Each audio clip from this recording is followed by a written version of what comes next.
뭐 원장님도 수험생으로 공부를 해보신 분이라 뭐 아마 좀 도움이 될 겁니다. 혹시 다른 학원 같은 데 가면 강사들도 자격증 없는 사람들 꽤 있어요. 원장님도 자격증 없는 사람들도 있고 그러는데 이제 뭐 자격증이 있느냐 없느냐 판단보다는요, 이제 자격증 있는 사람들이 좋은 게 본인도 수험생이 돼봤잖아요. 수험생들의 이제 마음을 충분히 이제 공유를 하니까 그게 이제 좋을 거라 생각하거든요. 저도 공부할 때 힘들었어요. 저는 이쪽 전문이 아니에요. 전공한 것도 아니고. 또 시험 칠 때는 사실 뭐 강의를 한 것도 아니고 시험 치고 나서 1년 뒤에 강의를 시작했으니까 초급자로서 이제 시작했는데 시험 칠 때 지금은 그래도 분량이 많이 적어졌는데 제가 시험 칠 때는요, 민법 과목의 책이 1000페이지였어요. 개론도 1000페이지였어요. 과목당 교재가 지금 한 2배 이상 됐습니다. 분량이. 그 책을 6권 받고 나니까요, 아무 생각이 없더라고. 학원 괜히 갔다는 생각만 계속 드는 거예요. 1년 수강을 해가지고 내가 미쳤지. 뭐하러 이리 가가지고 언제 시작했을까, 그죠? 근데 따고 나니까 인생을 바꿨죠. 중개사무소도 하고 강의도 하고 막 이렇게. 예, 운 좋게. 예. 저는 사실 공부를 조금 남들보다 늦게 시작했어요. 4월 달부터 했어요. 그 전까지는 이 자격증이 있다는 사실도 몰랐고, 우연히 팜프렛이 사무소에 왔는데 제가 그때 사업할 때인데 신문을 볼 때잖아요. 그 당시만 해도 뭐 인터넷 같은 것들을 가지고 활용을 잘 안 할 때니까, 스마트폰도 없었고 이러니까 신문을 늘 이제 회사에서 봤는데, 회사의 신문에 팜프렛이 하나 왔는데요, 그 학원이 하나 이제 홍보물로 왔더라고. 그거 보고 그냥 갔다가요, 실장님한테 꼬여가지고 등록하고 다음 날부터 이제 학원 다녔는데, 공부할 때 힘들어도 재밌었어요. 뭐 학교 나오고 나서 공부할 일이 없잖아요, 우리가. 근데 이제 학원 다니면서 여러분들하고 인맥도 맺고, 또 중개사무소 하면서 그 지역의 여러 소장님하고도 인맥도 맺고, 또 부동산도 알게 되고. 사실은요, 자격증 의미보다는 그런 의미가 더 커요. 왜? 자격증 따고 나니까 절대 이제 부동산 사기당할 일은 없어요. 웬만해서는. 그죠? 법을 모르면 사기당하죠. 오히려 알면 조심을 더 잘해요. 그래서 여러분들이 이제 앞으로 이제 이 공부하면요, 부동산 사기 당할 일은 없어요. 왜? 또 강사여서 사람이 뒤에 배경이 있잖아요. 모르겠으면 어때요? 전화해서 물어보고, 계약서 어때요? 검토하려면 또 저한테도 한번 보내보기도 하고. 뭐 저는 그런 상담을 참 많이 했어요. 그러니까 이제 나중에 혹시 일이 있으면요, 이제 저희들도 활용을 해서 조심하긴 해야 되는데, 우리나라 부동산 사기가 워낙 많아 조심해야 되는데, 공부하다 보면 이제 좀 요령이 생겨요. 또 부동산 투자하는 부분도 조금 늘어나죠. 저는 솔직히요, 아파트 분양권이 뭔지조차 몰랐어요. 그냥 저는 무역업을 하던 사람이라, 아파트 뭐, 아예 관심도 없었어요, 집에.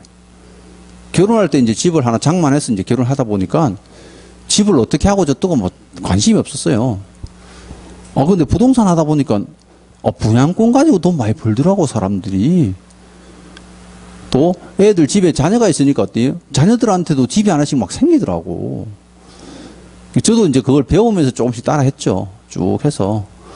저희 애들도 지금 뭐 다 커가지고, 전 딸만 둘이가 있는데, 커가지고 지금, 직장 생활도 하고 이제 이렇게 하고 있는데, 저 때문인지 몰라도 부동산을 빨리 깨우쳐요. 그래서 명품 안 사고요. 평생 걔들은 명품 사본 적이 없어요. 돈을 제법 버는데, 저보다 더 잘 벌죠. 버는데, 집 사요, 그냥. 돈 아껴가지고, 그죠? 상가 사고, 이렇게. 그죠? 오히려 그게, 저는 장기 걸어볼 때 자녀들한테도 상당히 도움이 된다 보거든요. 나중에 여러분들도 이제 그런 일이 생깁니다. 그러니까 걱정하지 마시고. 자, 그 다음 단원 갑니다. 6페이지 2장입니다. 2장은 학습 포인트 한번 보세요. 한 문제 정도 출제되는 단위다. 대충 하시면 돼요. 한 문제 정도 출제되는데 안 나온 적도 몇 번 있어요. 그럼 여기는 파트가 두 개입니다. 정책심의위원회라는 파트가 있고요. 두 번째가 시험제도예요. 그럼 정책심의위원회가 왜 시험제도 앞에 붙어 있습니까? 이 정책심의위원회에서 자격 취득에 관한 사항 있죠. 시험에 관한 사항들을 결정하기 때문이에요. 그래서 첫 번째 단원 보시면 공사정책심의위원회인데 괄호 안에 보세요. 이하심의위원회라 한다 돼 있죠. 그럼 정책심의위원회에서 무엇을 하는 곳입니까? 의결사항 보세요. 박스 안에 네 가지가 있는데 요 네 가지 항목은 조금 외워놓는 게 좋아요. 보세요. 우리 시험이 오지 선다 선택형 문제잖아요. 그러면 오지 선다이니까 지문을 몇 개 써야 돼요? 5개 써야 되죠. 그럼 5개 써가지고 옳은 거 고르세요. 틀린 거 고르세요 하잖아요. 근데 그럼 박스 안에 항목이 몇 개예요? 4개잖아. 그러면 4개 옳은 거 쫙 조문대로 넣는 거예요. 문제 만드는 사람이. 공사시험 등 즉 자격취득하는 사항, 부동산 중개 밀성하는 사항, 중개보수 변경하는 사항, 손해배상 책임보장하는 사항. 요거 틀린 거 하나 넣으면 되죠. 이게 답이 되는 거예요. 그래서 항목이요. 박스 안에 4개 이상 들어있는 것들은 거의 다 나왔어요. 한 번씩은 다. 근데는 2번이나 출제했어요. 최근에 10년 동안에. 제가 지금 출제가 몇 문제 정도 됐다고 말씀드리면요. 최근에 10년 동안에 이제 비율을 가지고, 통계를 가지고 말씀드린 거야.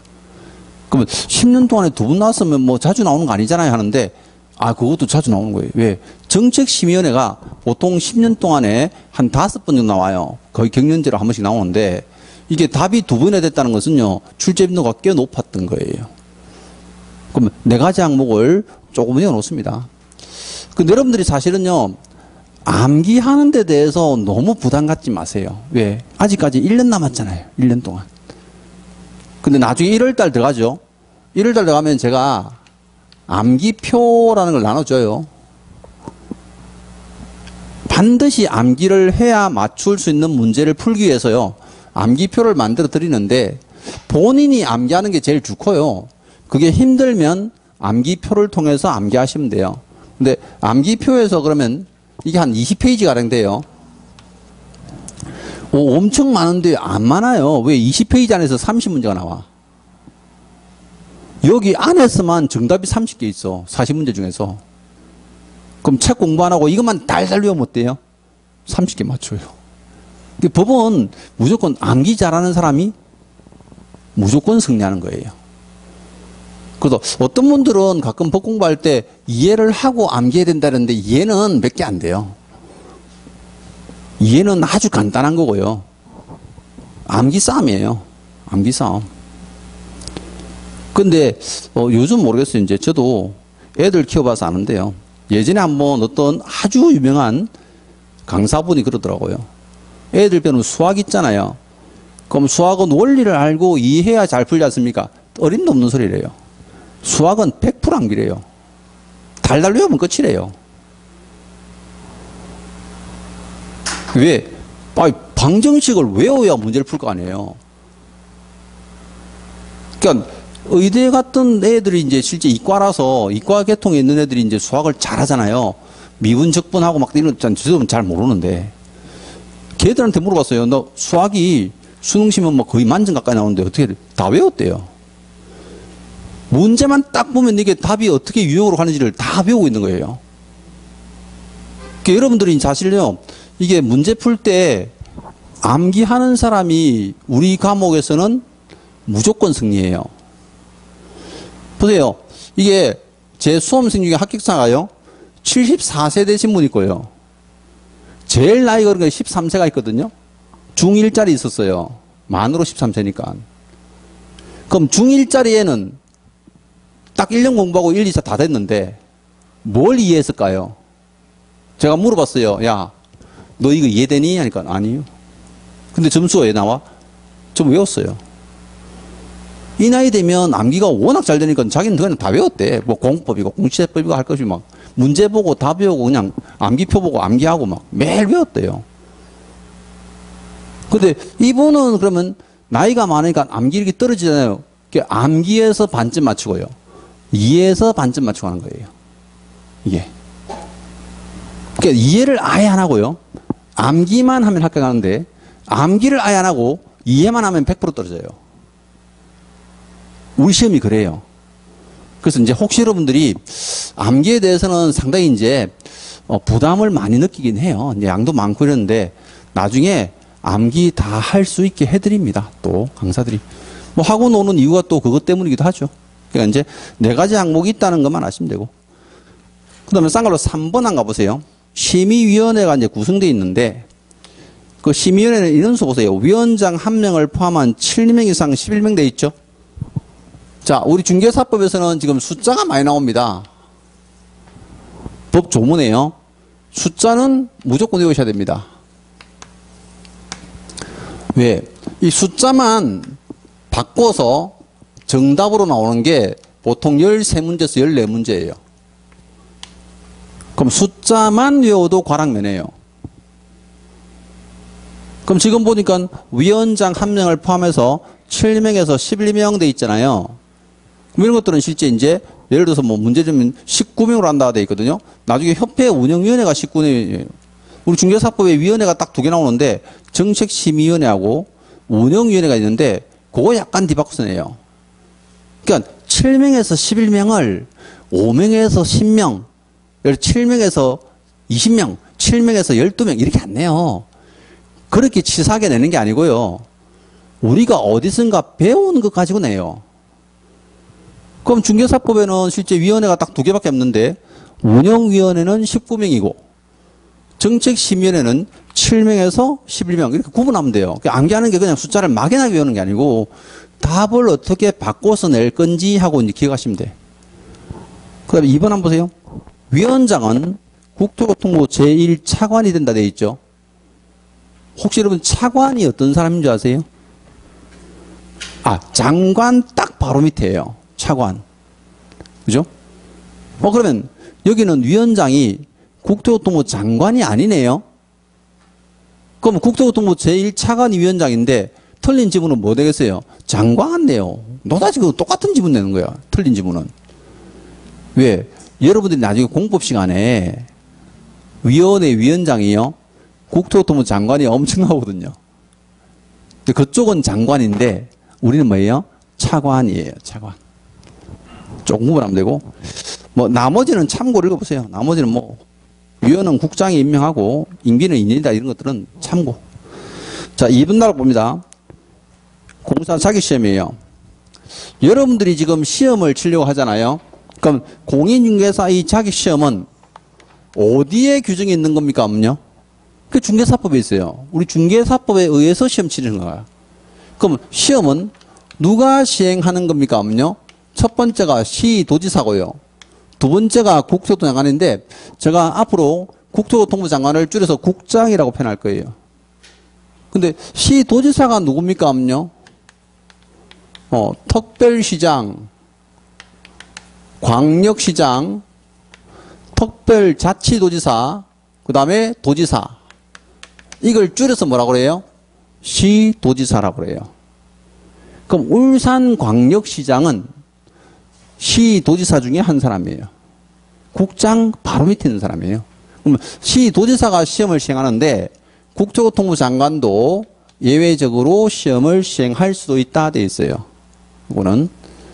그럼 나중에 여러분들이 시험 쳐가지고 합격하면 자격증 누가 줄까요?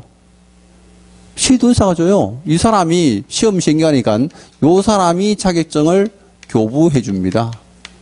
그래서 울산에서 여러분 시험 치잖아요. 그럼 울산광역시장 도장 쾅 찍힌 자격증 줘요. 저는 부산에서 시험 쳤거든요. 부산시장의 자격증이 있습니다. 그럼 혹시 서울특별시장의 자격증 받고 싶으면요 주민등록을 옮겨놓으면 돼요. 서울로. 제 수험생 중에요. 이 형식적인 부분을 되게 좋아하는 분이 계세요. 남자분인데 그분은 나는 서울특별시장이 준 자격증을 꼭 받고 싶대. 시험 응시 원서 내기 전에요. 주민등록을 서울로 옮겨놓으면 주민등록지에 시도지사가 자격증 주거든요. 그분 아예 서울로 옮겼어요. 부산에 사는데. 자기 누나 집으로 막 주민등록 딱 옮겨가지고 합격했죠. 그 사람은 누구한테 자격증 받았어? 서울특별시장한테. 어디 가서 내 그거 자랑해. 나는 서울시장한테 받았어. 그래서 뭐 이런데. 그죠? 그게 뭔 상관이 있다고. 그죠? 똑같은 자격증인데. 자, 그 다음에 쌍걸 2번 가보세요. 응시 자격 돼 있죠? 그럼 시험에 응시할 수 있는 사람은 제한이 있습니까? 없냐? 원래 제한이 있었는데 제한을 없애버렸어요. 그럼 누구나 응시할 수 있습니다. 미성년자, 외국인 다 응시할 수 있어요. 근데 응시를 못하는 사람, 제한받는 사람이 딱 두 사람 있습니다. 그게 제일 밑에 줄 보시면요. 자, 동그라미 1번, 2번에요. 응시 자격 제한되어 있죠? 응시의 결격 사유라 되는데 이 사람 누구냐면요. 원래 자격증 갖고 있다가 자격 취소 처분을 받았어요. 근데 보세요. 위반행 해가지고 자격 취소라는 처분을 받았는데 그게 또 시험 쳐서 자격증 땄어. 그럼 취소하는 효과가 없죠. 그래서 이 사람은 몇 년간 응시를 못하게 하냐면요. 3년간 응시할 수 없다 돼 있어요. 너 3년 뒤에 자격증 따라. 요거. 그 다음에요. 시험 치러 가보면 실력은 없는데 시력은 좋아. 뭐였어요? 부정행위 했습니다. 그러면 시험에 부정행위 한 사람은요. 그 시험은 당연히 무효가 되고 5년간 시험에 응시할 수 없습니다. 제 수험생 중에는 이 두 사람 다 있었어. 다. 자격증 빌려줬다가 자격 취소당한 거예요. 그럼 자격증 다시 달라고 학원 또 왔어요. 근데 그 사람 자격증을 빨리 탈 필요가 없죠. 딸 수도 없잖아요. 왜? 시험도 못 치니까. 몇 년 공부했겠다. 3년. 시험 응시하려면 3년 동안 공부해야 되잖아. 3년 안에 응시 못하니까. 근데 그 사람도 난 대단했어. 학원을 일찍 와가지고요. 3년 공부해가지고 또 자격증 땄어요. 중개사무소 하세요, 저. 부산에서. 근데 수험생 한 분이 부정행위 했다가요. 고발당해가지고. 그 무효가 되고. 어쨌든 뭐, 지금 5년간 시험 못 치는 수험생 한 명 있습니다. 부정한 행위 할 정도 되면요. 실력도 있어야 부정한 행위 하는 거예요. 그죠? 그 정도 되면 안 해도 돼. 예전에는 뭐, 대리시험도 치고 이랬다더라고요. 근데 요즘은 그게 안 돼요. 왜냐하면 예전에는요, 저 때만 해도, 제가 시험을 칠 때만 해도요, 응시 원서를 산업일공단 부산지사에 냈어요. 사진을 2개 붙여가지고.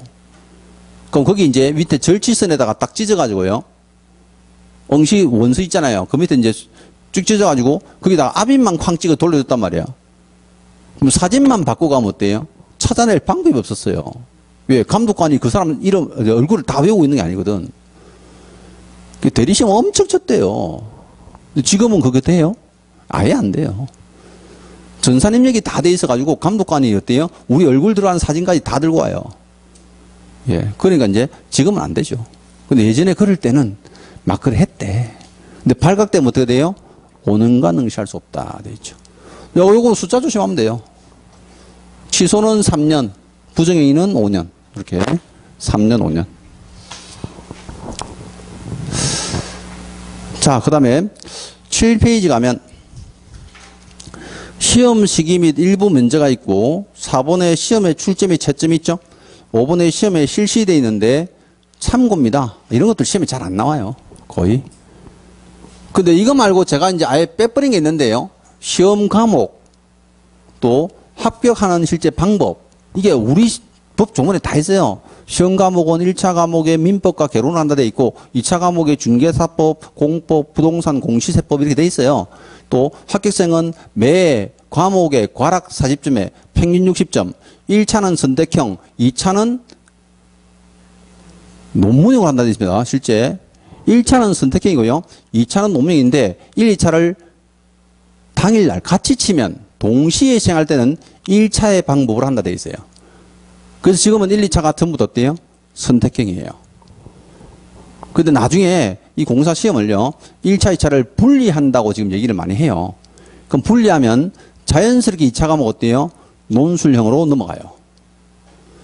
그럼 논술형 넘어가면요, 절대평가하기가 되게 힘들어요. 그럼 상대평가할 가능성도 엄청 높아요. 그래 되기 전에 빨리 자격증 따야죠. 지금은. 그래서 거의 포화 상태에 오고 있다라고 지금 얘기를 해요. 근데 그건 이제 그 제도에 관한 부분도 규정이 있습니다. 그 규정이 이제 중개사법에 있는데 그런 부분은 한 번도 출제한 적은 없어요. 그래서 제가 말씀드렸잖아요. 출제하지 않는 건 아예 안 한다고. 그죠? 근데 하고 나서 상담할 때 다 들었죠. 원장님 얘기 안 하시던가요? 앉아서 공부해 본 적 있습니까? 없는데 이러면 1차 2과목이고 2차 3과목 얘기하죠. 그게 다 법에 있는 얘기입니다. 법에. 자, 2절 가보세요. 자격증 교부 및 관리되어 있는데요. 자, 자격증은 이제 시도사가 주는데 보세요. 언제 줍니까 하면요. 합격자 공고일로부터 1개월 이내에 자격증 교부합니다. 여기서는 제일 중요한 숫자가 1개월. 거기 자격증 교부되어 있습니다. 1개월. 동그라미 2번 보이죠? 1개월. 근데 2번 단락 보면요. 자격증 대여 등의 금지란 조항이 있는데, 이거는 우리 상식적으로 다 알아. 그럼 보세요. 요거만 간단히 설명드릴게요. 요거는 나중에요. 등록증에도 똑같은 조문이 있습니다. 그러면 자격증 다른 사람에게 빌려준 사람 뭐예요? 양도 대여한 자. 그럼 빌려 쓴 사람은요? 양수 대여받은 자. 근데 자격증 빌려주려고 옆에서 어때요? 소개해 준 사람. 그럼 이건 실제 자격증 양도 대여를 알선한 사람. 요 사람 있죠? 그러면 빌려준 사람, 빌려 쓴 사람, 옆에서 부추긴 사람 있죠? 이 사람은 이제 알선이 안 하는데 요 세 사람은 발각되면요. 처벌이 똑같아요. 1년 이하 징역이에요. 그럼 징역형보다 가벼운 게 벌금이거든요. 그럼 1년 이하의 징역 또는 1천만 원 이하의 벌금입니다. 요거는 벌칙조항에서 아주 단골 지문으로 나오는 거예요. 벌칙조항에서. 근데 8페이지 보시면 쌍으로 4번에요. 자, 유사명칭이란 단어 보이죠? 유사명칭을 두 글자로 줄이면 뭔지 아세요? 여러분 자주 쓰는 단어예요. 사칭이에요. 사칭. 예, 사칭이 원래는요. 유사명칭 줄임말이죠. 뭐 요즘 보면 막 보이스피싱 할 때 어때요? 뭐 검찰 사칭했다 이런 말 쓰잖아. 그럼 이 사칭했다가 무슨 뜻일까요? 공인중개사가 아닌 자예요. 그러면 공인중개사 아닌 사람들이 공사인 것처럼 행세한 거죠. 이래도 어때요? 1년 징역 가요. 그럼 보세요. 자격증 있는 사람은 절대 빌려주지 말아야 돼 있고 없는 사람은 빌려 쓰지 말아야 돼 있는데 그 옆에서 부추기지도 말아야 돼 있는데 없다고 있는 채 하면 안 된다 이거죠. 그럼 전부 다 손잡고 어때요? 1년 징역 가요. 그럼 구치소 안에서 어때요? 고소업 치면 되겠다 그죠. 여기는 벌칙조항에서 자주 등장하는 조문이에요. 근데 이 단어 자체가 힘들진 않죠. 단어는 간단한 거예요. 자, 이래서 2장 마치고 3장 봅니다. 3장. 3장은 기본적으로 두세 문제는 꼭 출제를 합니다. 근데 한 문제는 등록 절차고요. 한 문제는 결격 사유입니다. 그래서 1절하고 2절에 나눠놨는데, 자, 여기서는 사실 여러분들이요, 용어를 얼마나 잘 숙지하느냐 문제이기도 하고, 등록은 우리 시험에서 제일 많이 나오는 게 등록 기준이에요. 그래서 이제 지금 9페이지 제일 밑에 2번 단락 보이죠? 여기다가 별표를 한 서너 개 해놔야 돼. 요거 한 문제 나왔다면 정답은 2번 단락에 등록 기준이 꼭 출제되는구나. 근데 첫 번째 단원에 등록 신청자와 등록 관청 보세요. 등록 신청자는 동그라미 1번이죠. 공인중개사 또는 법인이 아닌 자는 중개사무소에 개설 등록 신청할 수 없다 써놨죠. 그러면 이걸 다른 말로 바꾸면요. 공인중개사와 법인만 등록 신청할 수 있다 이 말이잖아요. 근데 공인중개사 뒤에 소속공사는 제외한다 써놨죠. 이게 무슨 뜻일까? 그 쌍글로 2번 가보세요. 등록 신청을 제한받는 자. 소속공사 보니까 이 법에서는 이중 소속을 금지함으로 되어 있죠. 그래서 중개사무소에 속된 상태에서는 등록 신청이 안 돼요. 그럼 소공이 만약에 등록을 하고 싶으면 어떻게 해야 돼요? 사무소를 무조건 그만둬야 되죠. 그럼 사무소를 그만두고 나왔을 때는 그 사람은 호칭이 달라지죠? 공인중개사가 되는 거예요. 그래서 우리 법에서는요, 이중등록이나 이중소속을 아예 금지하고 있습니다. 근데 가끔 수험생들이 이중소속하고, 겸업하고 이제 또 헷갈리는 사람이 있어요. 자, 이중소속은 이게 동일한 업종에 두 군데 들어가는 게 이중소속이에요. 그럼 중개사무소에 두 군데 근무하는 건 뭐예요? 이중소속이에요. 근데 겸업은 뭐예요? 업종이 다른 거죠. 그래서 이제 이건 업종 자체가 어때요? 네, 다른 겁니다. 여기에 소속되면 어때요? 겸업이라고 그래요. 그럼 나는 중개사무소에 지금 소공으로 취직을 했는데 제가 현대자동차에 또 취직했어. 그럼 이중소속입니까? 현대자동차는 제조업이잖아요. 그럼 제조업과 중개업은 업종이 다르죠. 그럼 이건 어때요? 겸업이에요. 그럼 겸업이 된다 안 된다? 돼. 겸업을 영어로 하면 그래, 투잡. 쓰리잡도 돼요, 우리는. 저는 개인적으로 중개사무소 할 때요, 자격증 땄잖아요. 등록하고 중개사무소 할 때 무역업도 했고요. 도매업도 하고, 소매업도 하고, 강사도 하고, 5잡이었어요. 예, 돈 많이 벌어보려고. 나도 막 집 사고, 막 아파트 사고, 막 이렇게 해보려고. 근데 제한이 없죠. 근데 이중소속은 금지합니다. 나중에 뒤에 가면요, 이중 등록도 금지합니다. 그게 무슨 얘기냐면, 우리가 중개사무소 등록을 한번 했죠. 울산 남구에서 한번 했는데, 이 자격증 가지고 저기 경주시에 가서 등록됩니까? 절대 안 돼요. 한 번 등록은 그걸로 끝이에요. 그럼 이중 등록, 이중 소속 모두 금지한다. 그래서 소공들은 안 되는 거예요. 자, 쌍괄호 3번에요. 등록 관청 봅니다. 그럼 우리 어디 가서 등록합니까? 하는 건데요. 등록 관청은 중개사무소를 두려는 지역에 시장, 군수, 구청장입니다.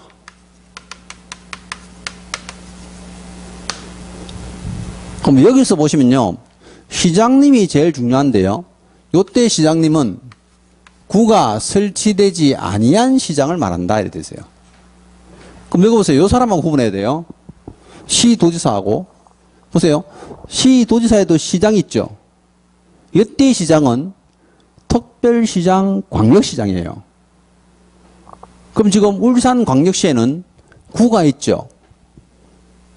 그럼 구가 없는 시의 시장이니까 경주시장, 양산시장, 김해시장 이런 사람이에요. 그럼 울산광역시에는 구가 있으니까 등록관청이 어디라고요? 구청장이에요. 그럼 내가 울산 남구 신정동에서 중개사무소 하려면 울산시청을 가요? 구청에 가요? 구청 가야지. 구청. 왜? 구가 없는 시의 시장이 시장이고 여기는 구청장이었대요. 등록관청이라고. 무슨 말 알죠? 사무소 소재지의 시장, 군수, 구청장. 자, 여러분 보세요. 요거 이제 시험에 나오는 건 아닌데 나중에 공부할 때 반드시 개념을 정리해야 되는 것. 관청 나오죠. 이 관청이라는 단어가 시험에 제법 잘 나오는데요. 관청은 사람을 뜻한다. 아니, 그 관청 업무라는 청사를 뜻한다. 어딜까요? 어디? 손가락을 보고 얘기해. 손가락 보고 얘기하라니까. 네, 사람을 뜻합니다. 청사가 절대 아니에요. 그럼 국토교통부 장관도 관청이고요. 시도지사가 관청이고 시장, 군수, 구청장도 관청이에요. 보세요. 우리가 외울 때 시장, 군수, 구청장이라 하지 시청, 군청, 구청이라 안 하잖아. 여기도 보니까 어때요? 특별시장, 광역시장, 도지사라고 그러지 특별시청, 광역시청 이렇게 안 하잖아요. 건물이 무슨 일을 하겠어요? 맞죠? 청사를 얘기하는 게 아니고요. 관청이라면 그 업무를 하는 사람을 호칭하는 거예요. 그래서 가끔요, 국토교통부 장관을요, 행정관청 이래 불러요. 지문에서. 그러면 이 업무를 하는 행정관청은 이래 부르면요. 가끔, 행정관청. 이 시청이가, 도청이가. 이것 떠올리는 사람이 있어. 아니, 사람을 떠올려야 돼, 이거는. 그래야지 안 헷갈려요. 그래서 이제 등록관청에서는 요 표현. 어쨌든, 사무소 소재지의 시장, 군수, 구청장입니다. 이거예요. 자, 그 다음에 2번 달랑요. 등록을 하려면 등록 기준을 갖춰야 되는데, 이것도 한번 보세요. 우리 등록하는 사람이 공인중개사와 법인이 아닌 자는 등록할 수 없다 했잖아요. 그럼 오로지 공사와 법인만 등록된대. 그럼 등록하는 사람들이 두 사람이니까, 그럼 등록 기준도 두 사람의 등록 기준이겠네요. 맞아요. 그럼 시험에는 누가 잘 나올까? 네, 손가락 보면 돼요. 법인. 이 압도적이죠. 정답으로 나오기는 뭐 올해도 나왔고, 작년에도 나오고. 근데 내용이 어렵습니까? 안 어려워요. 그럼 읽어볼게요. 공인중개사의 등록 기준입니다. 공인중개사는 자격증을 따더라도요, 교육을 받고 와야 돼요. 무슨 교육입니까? 실무교육이에요. 실무교육은 시 도지사가 실시하고요. 등록 신청일 전 1년 이내 받으셔야 돼요. 실무교육 받은 지가 너무 오래된 사람들은 교육을 새로 받고 오셔야 돼요. 등록 신청 전 1년이니까 내가 등록 신청하는 날 기준으로 최근에 1년 안에 받은 거야 돼.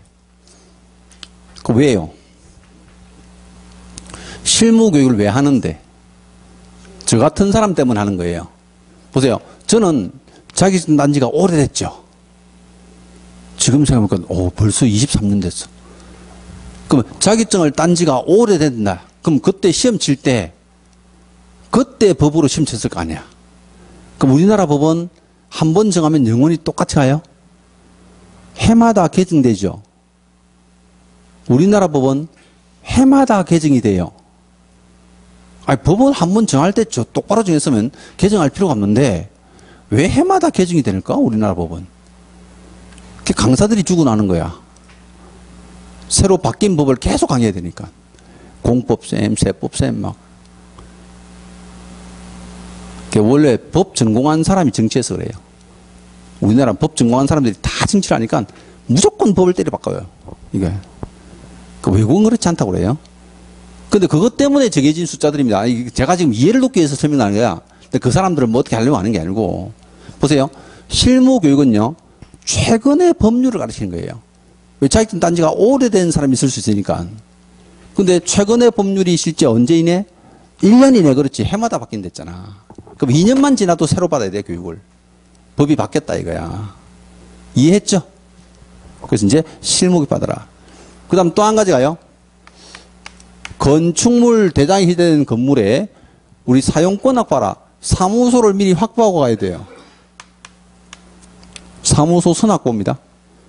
근데 건축물 대장이 있어야 되는데 건축물 대장이 없는 경우도 괜찮아요.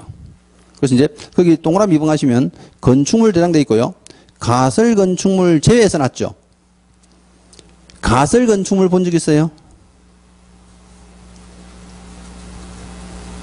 공사판에 가면 많잖아. 컨테이너 하우스 같은 거. 또 판넬, 조립식 판넬 있잖아요. 그거 가설 건축물이에요. 근데 왜 조문에는 가설 건축물을 제외한다고 써줬냐면요. 옛날에는 2016년도 이전에는 가설 건축물로 등록을 다 해줬어요. 그래서 혹시 여러분들이 국도변에 가시다 보면요. 조립식 건물이나 컨테이너 하우스 같은데 중개사무소 간판 붙은 게 있을 거예요. 거기 보면 간판도 뭐 글자 하나 써놔서 땅 이렇게 써놨는데. 그죠? 그 내가 배울 때는 가설 건축물이 안 된다고 그랬는데 그 사람은 2016년도 이전에 등록한 사람이에요. 기득권 보호받은 사람이죠. 근데 그때부터요. 가설 건축물은 이동이 가능하고 생겼다 없을 때 자꾸 하니까 아예 법을 개정해가지고 못하게 한 거예요. 그러면 건축물 대상에 있는 건물이라야 되는데 가설 건축물은 건축물 대상에 있어도 안 된다 이거야. 무슨 말인지 알죠? 그래서 우리는 불법 건축물은 안 되고요. 합법적인 건물의 사무소더라. 이렇게 보시면 돼요. 그럼 보세요. 개인은 간단하잖아. 개인은 자격증 따고, 공사는 자격 치료한 사람이죠. 자격증 따고, 내가 교육받고, 사무소 계약하고, 이제 등록하러 가면 돼요. 너무 간단하니까 낼 게 없잖아. 근데 법인은 등록 기준 자체가 이거 어때요? 6개야, 이게. 등록 기준 자체가. 이러니까 한 문제 내기 딱 좋지, 뭐, 이게. 그럼 첫 번째는요, 법인을 먼저 설립하셔야 돼. 그럼 뭐, 어떤 법인입니까? 상법상 회사를 설립하시든지, 협동조합, 기본법에서 말하는 협동조합을 설립하든지, 둘 중에 하나인데요. 이 상법상 회사가 종류가 많아요. 그 괄호 안에 보세요. 동그라미 1번, 괄호 안에. 주식회사, 유한회사, 유한책임회사, 한명회사, 합자회사. 선생님 이런 것도 외워야 됩니까? 안 외워도 돼요. 왜? 지문에는 내는데 상법상 회사가 아닌데 상법상 회사인 것처럼 내진 않아요. 그럼 뭐 해보세요. 그럼 상법상 회사를 설립하는데 내가 주식회사 설립해도 되고 유한회사를 설립해도 돼요. 또 협동조합을 설립하면 그냥 협동조합 설립하면 돼요. 근데 이게요. 협동조합 중에서 사회적 협동조합은 제한되어 있습니다. 그럼 사회적 협동조합은 뭔데요? 라는데요. 이게 비영리단체예요. 자, 우리 중개업은 영리사업입니까? 비영리사업입니까? 영리사업이죠. 우리 조문에서도 보세요. 중개업이란 다른 사람의 의뢰와의 일정한 보수를 받고 돼 있잖아. 보수 받으면 영리사업이에요. 그러니까 비영리 법인들은 등록할 수가 없어요. 그럼 여기 말고 보세요. 비영리 법인, 민법상 사단법인, 재단법인 중개업된다 안 된다? 안 된다니까요. 그러니까 영리법인이 상법상 회사예요. 협동조합도 영리법인이 협동조합이 이제 있는데 그 외에 사회적 협동조합은 안 된대. 왜? 비영리단체거든요. 이거는. 그럼 영리사업을 하는 법인을 설립하는구나. 근데 우리 법인 설립하려면 자본금이 있어야 되죠. 그럼 자본이 최소한 얼마냐면요. 5천만 원 이상이에요. 자, 숫자 적게 내미니까 시험에 잘 나오는데, 어떤 분이요, 상법을 좀 잘 알거나, 예전에 법인을 했던 사람들이 저한테 가끔 질문하세요. 선생님, 제가 상법에 가보니까요, 자본금 3천만 원에서도 주식회사 설립되던데요? 자본금 2천만 원에서도 유한회사 설립되던데요? 돼요. 원래 이제 상법상요, 실제 상법이 개정되기 전에는 이제 주식회사나 유한회사에 이제 자본금에 관한 규정이 되게 빡빡하게 있었어요. 근데 요즘 이제 코로나가 아니고, 그 전에 IMF 이후로요, 그걸 개정해가지고 상법을 쉽게 법인을 설립해서 자본금 기준을 낮춰버렸단 말이에요. 무슨 말 알죠? 근데 그 중개법인은 안 돼요. 그럼 내가 상법상 주식회사를 설립하는데 자본금 3천만 원짜리 주식회사 설립했어. 근데 중개업 됩니까? 절대 안 돼요. 중개업을 하려면 자본금 2천만 원 더 넣어야 돼. 최소 얼마예요? 5천만 원 이상. 그럼 자본금 5천만 원 없으면 법인? 못하는 거지. 못하는 거지. 그죠? 자, 그 개념이고. 그 다음에요.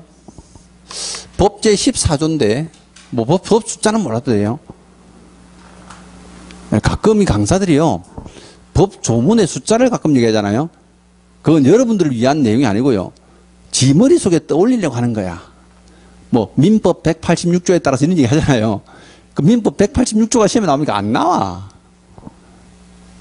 법률행위에 따라 물권 변동 이게 나오는 거지. 무슨 말 알죠? 근데 법 숫자를 강사들이 왜 얘기해요? 그냥 지가 외운 대로 얘기하는 거야. 이것도 내가 외운 대로 얘기하는 거지 법 숫자가 중요한 건 아닙니다. 그럼 중개사법 14조 가면 이 법에서 규정된 업무가 있습니다. 그럼 이게 중개법인들은요, 딱 법에서 규정된 업무만 영위할 목적으로 설립됩니다. 무슨 얘기냐면 중개법인들은요, 건설업 됩니까? 안 돼요. 금융업 됩니까? 안 된다니까. 그럼 우리나라는 모든 법인들은요, 그 법인에 규제하는 법률이 다 있습니다. 보세요. 만약에 우리나라 일군은행, 우리은행, 신한은행 이런 있잖아요. 그럼 은행들이 건설업 됩니까? 안 돼요. 분양업 됩니까? 안 되니까. 은행들한테 그런 거 맡기면 어때요? 나라 꼴이 엉망이 돼버리죠. 그 돈 많은 은행들이 어때요? 건설업체도 하고, 분양 업무도 하고, 대출도 저거가 다 해주고, 그럼 건설업체고 뭐 일반, 어때요? 대부업체들 다 자빠지잖아요. 걔들이 뛰어들면. 그래서 우리나라는요, 원래 법인들은 그 법인에 맞게끔 하는 법이 있습니다. 법률로 다 제정해놨어요. 어떤 분들이 뭐 실제 새마을금고인데 새마을금고법이라는 게 있습니다. 저축은행법이 있어요. 그러면 이것도 이제 중개사법상 법인이잖아요. 그럼 중개사법에서는 딱 할 수 있는 업무와 할 수 없는 걸 구분하고 있습니다. 건축업, 개발업 이런 거 다 안 돼요. 근데 요 업무는 별도로 한 문제 나옵니다. 나중에 법제 14조 다음 주 할 건데요. 법제 14조 가면 이게 중개업과 6가지 경법이 있는데 이건 별도 한 문제예요. 그래서 여기서는 안 몰라도 돼요, 그냥. 무슨 말 알죠? 법인이 할 수 없는 업무로 세요 나오는데 그것도 난이도가 낮아요. 이 부분은 그냥 참고로만 아시고. 자, 그 다음 이제 시험에 많이 나오는 게 사람의 조건입니다. 거기 이제 동그라미 3, 4, 5번 세 개가 제일 중요한데요. 우리 법인 가면 대표자 있죠. 그럼 대표자는 공인중개사이어야 합니다. 자격증 있어야 됩니다. 근데 그거는 틀린 지문 어떻게 낼까? 대표자는 공사가 아니어도 된다. X죠? 간단해요. 근데 난이도 높여볼게요. 대표자는 개업공사이어야 된다. 개업공사는 지 개인적으로 사무소하는 사람이잖아. 그럼 사무소하는 사람이 법인의 대표가 되면요. 이중 등록을 해석해요. 돼, 안 돼요? 절대 안 돼요. 대표자는 그냥 자격증 있는 사람이면 된다. 이 뜻이에요. 대표자는 공사. 그리고 우리 대표자 말고 우리 임원들 있죠. 아, 여기 대표자를 제외한 임원 또는 사원이라고 할 자가 있는데요. 여기서는 사원을 아주 조심해야 돼요. 자, 그럼 여러분들 이제 중개사법에 임원이라는 글자가 나오고요. 사원이라는 글자가 나오는데 이 두 사람은 동일한 사람이에요. 동급. 그래서 혹시 여러분들이 이제 상법 공부를 한 적이 없다 보니까 밖에 나가면 말단 사원이라고 부르죠. 잘못된 용어예요. 말단 직원이라고 해야 돼요. 무슨 말 알죠? 왜냐하면 이게 임원이라는 사람은 우리가 주식회사나 유한회사, 자, 우리 주식회사나 유한회사 하면 여러분들이 잘 알고 있는 호칭 임원급 있죠. 이사급 이상. 무슨 말 알죠? 이사님, 상무이사님, 전무이사님, 뭐 부사장님 하는 사람 있잖아요. 그 사람들은 전부 다 뭐라 불러요? 임원이라고 표현해요. 임원. 근데 여기서 이제 사원이라는 사람은요. 우리가 상법상 합자회사나 한명회사가 있어요. 그럼 합자회사나 한명회사는요. 이사라는 호칭이 없어요. 임원이라는 호칭이 없어요. 그럼 여기는 사원을 둘로 나누거든요. 어떻게 나눕니까 하면요. 무한책임 사원이 있고요. 유한책임 사원이 있어요. 그럼 중개사법에서 말하는 사원은 어딘데요 하면요. 무한책임 사원이에요. 그 무한책임 사원이 주식회사나 유한회사의 이사급하고 동급이에요. 그래서 조문에는 사원 또는 임원, 임원 또는 사원이에요. 그럼 주식회사나 유한회사는 임원이 있을 것이고 한명회사 산업자에서는 사원이 있을 것이다. 그럼 법인에요. 등록 기준에는 일반 직원들에 대해서는 규정이 없어요. 직원은 뭐 자격증 있는 사람이든 없는 사람이든 마음대로 뽑는 거죠. 근데 임원 또는 사원은 자 3분의 1 이상이었대요. 공사 자격증이 있어야 돼.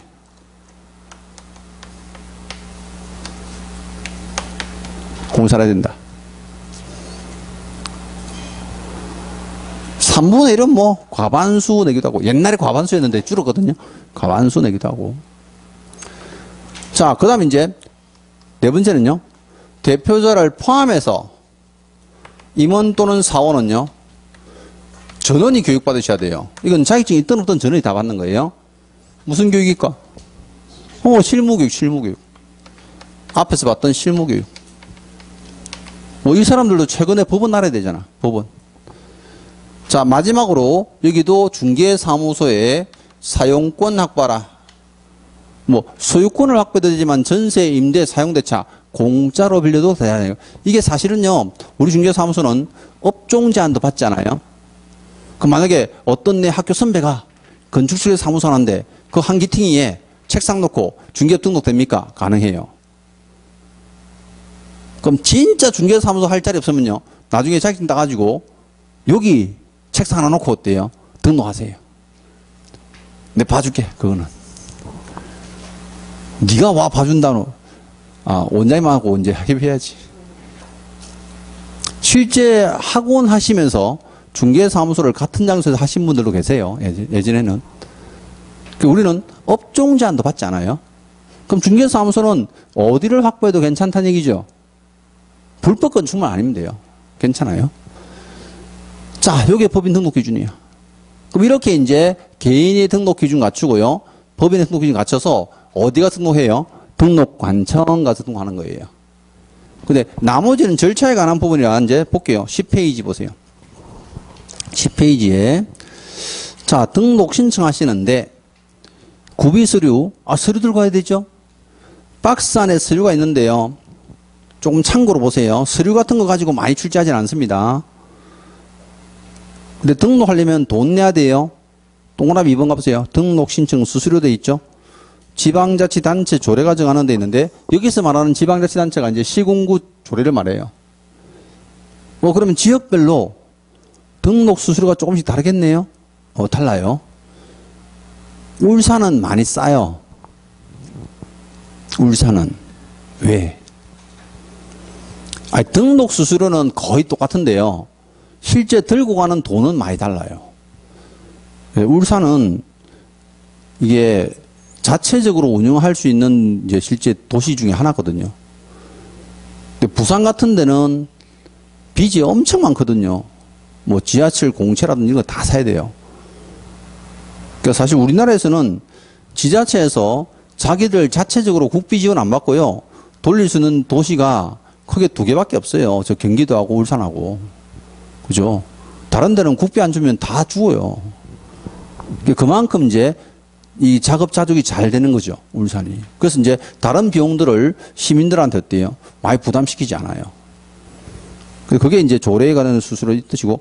자, 등록관청 확인인데, 요거는 이제 상세한 내용은 다음 주 하시고요. 쌍으로 3번 가보세요. 개설 등록이 등록 통지되어 있죠? 그러니까 등록 신청하면 등록 통지를 언제까지 해줍니까? 하는 건데요, 그게 날짜가 7일이에요. 동그라미 1번 보세요. 등록관청은 등록 신청 받은 날부터 7일 이내에 서면으로 통지해야 된다. 자, 7일이라는 숫자를 보면 뭐가 떠올라요? 7일. 일주일. 요일이 떠오르죠? 그럼 보세요. 오늘처럼 내가 목요일 날 등록 신청했습니다. 먼저. 다음 주 목요일까지는 무조건 등록 통지해줘요. 근데 우리가 토요일이나 일요일 날 구청해요? 안 하죠? 그래서 7일인 거야. 행정 업무는요, 공무원들이 행정 업무를 원활하게 잘 할 수 있도록 법을 만들어줘야 되거든요. 근데 만약에 이걸 날짜를 10일 했다 볼게요. 10일. 그럼 10일 하면 목금 실제 신청한 사람은 그 다음 주 월요일 날 다 해줘야 되잖아요. 무슨 말 알죠? 월요일 업무가 폭주하면 안 돼. 그럼 월요일 신청하면 다음 주 월요일까지, 화요일 신청하면 다음 주 화요일까지. 이래 주면 공무원이 얼마나 편하겠어. 그래서 날짜가 며칠이라고? 7일 돼 있는 거죠. 숫자 이런 것들은 이해하고 외우시면 되죠. 요거는 등록 통지가 7일이구나. 그럼 등록 통지 받으면요, 싼 걸로 4번 보세요. 보증 설정하셔야 됩니다.